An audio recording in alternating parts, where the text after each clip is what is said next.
The drilling business was pretty tough from 2014 to 2016. And I was debating moving home to California and going into real estate like all my friends seem to do, and they seem to be doing fine.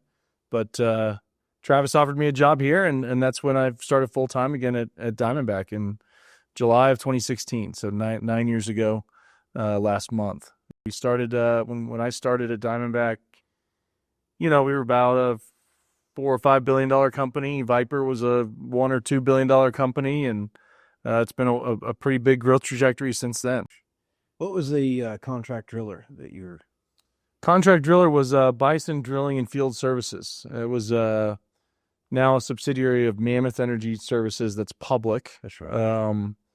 But it was actually a subsidiary of the entity we had Diamondback in at the time, and we didn't think taking Diamondback public with a contract driller as a subsidiary made a ton of sense. So I was 25, 26, and they're like, hey, we want to grow this drilling business, and Diamondback's going to use all your rigs. And it's going to be great. And I'm like, sounds awesome. It worked in the spreadsheet.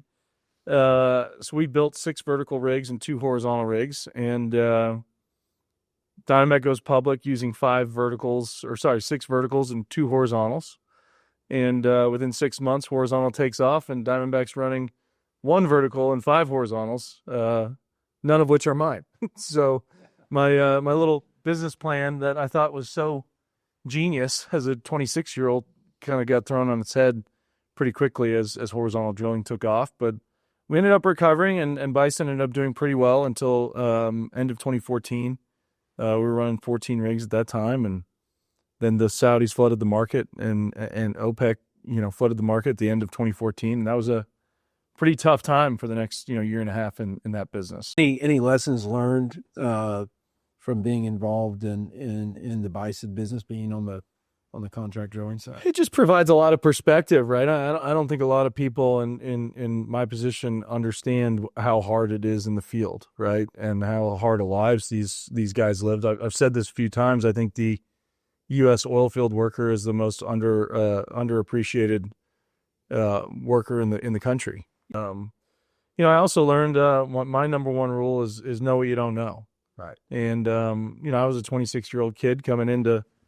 We had a COO who was a 40-year drilling expert and drilling, had drilled all over the world, and he knew that he didn't understand numbers, and I knew I didn't understand how to run drilling rigs, and that was a very good partnership because I didn't get too much in his way. I learned a lot about the business over time, but sometimes you got to just kind of keep your mouth shut and learn.